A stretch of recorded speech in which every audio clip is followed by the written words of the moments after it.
بيدك الشيء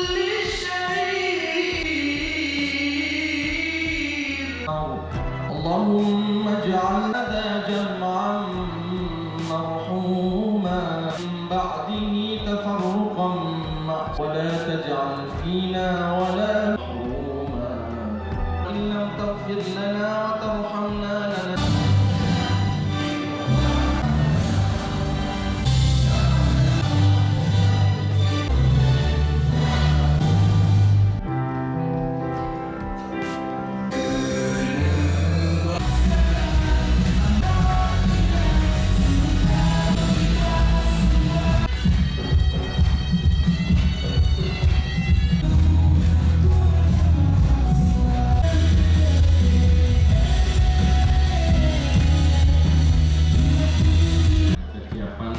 Pilkada serentak tahun 2024 seharian Baginda Bisa Kemenko Polhukam DPR Aceh yang kami hormati Perwakilan Ulama Aceh, para rekti, ketua Aceh, Sekjen.